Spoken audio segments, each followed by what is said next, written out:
Hi everyone, it's Mike here with a review of the Ipod Touch second generation. I just purchased this iPod a few weeks ago, and so far I can say that I've been pleasantly surprised. I had never had an iPod or an MP3 player before, as I simply just don't really have the need for it or use a lot of music. Although over the last few months I've been using music a lot more with my Mac. I've been listening to the online radio or iTunes, just really been enjoying it.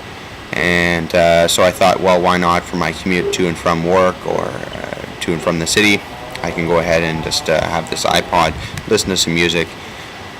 Originally, when I was going to purchase an iPod, the idea was I was going to get a Nano for my birthday for myself. I figured they were quite small, seemed pretty simple. You could shake them to shuffle and everything. I thought that was kind of neat.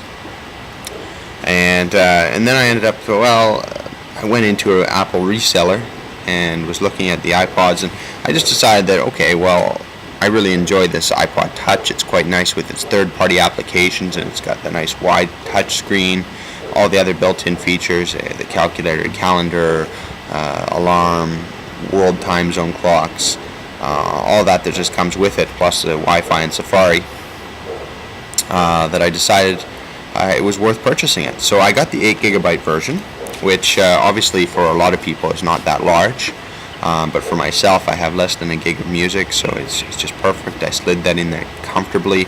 On top of that, about 300 photos went in, a couple of podcasts, and a bunch of third-party applications, and it's still it's got so much space still, which is quite incredible. I'm looking for more things to put in it. I haven't decided whether to put even more photos on or what. That's the only thing that I have been disappointed with, is I've had some problems just putting in certain albums that I would like, instead of just either putting in the last so many or all. I would rather just be able to select all the albums that I really like to take them on the road with me and be able to show other people. Other than that, functionality hasn't been many problems.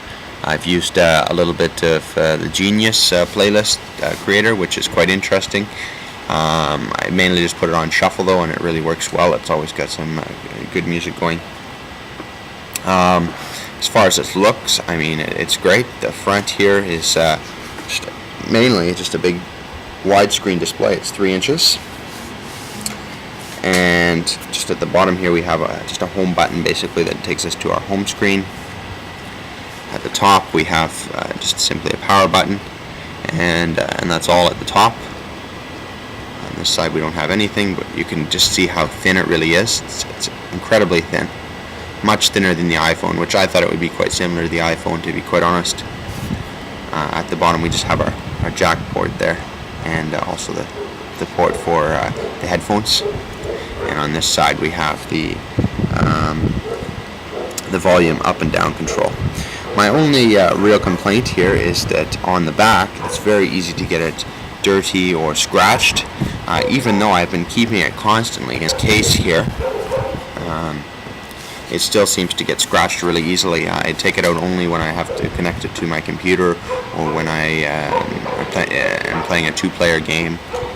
So it's very easy to use this as well. I just slide it in like so. Slide in, and it keeps it really safe in here. Magnetic closure, so it doesn't fall out. So I mean, like I say, there shouldn't be scratching on it, so that's kind of a little bit ridiculous. I did get my name engraved on it as well, which is quite nice. Apple does that for free whenever you order from their online store. Otherwise, I think I've been quite happy with the product. I'm using it every day. The battery length is quite long. I can't give an exact figure, as of course my usage varies day to day, but it's not something that's dead at the end of every day. I think even with quite a heavy music load, the official stats on it, I believe, are 32 hours music playback time, which is extremely long considering just a few years ago, that's unheard of, and especially in the size of the product. I mean, it's amazing to think that a product this size, just look at the screen first. Okay, there's a lot of screen there. Okay, we're that thin, and somehow we can still play music for 32 hours. on end, and hold 8 gigabytes of memory. All the music, movies, games, etc. I really love this product. I'd recommend anybody else to purchase it. I would even recommend it over any of the other iPod models, just simply because it has more features. The only thing really that I would find probably better than this would be an iPhone itself, because it has all the features of this, plus the capability to make and receive phone calls, and 3G data instead of just Wi-Fi, of course. So I mean, if you browse data and you want to just carry one less thing, so right now I have to carry this and a mobile phone, which of course makes things a little bit more bulky and can be a little bit of trouble. So that's my review. Hopefully someone will find this helpful, and if you have any questions about the iPod Touch second generation, let me know. Thank you.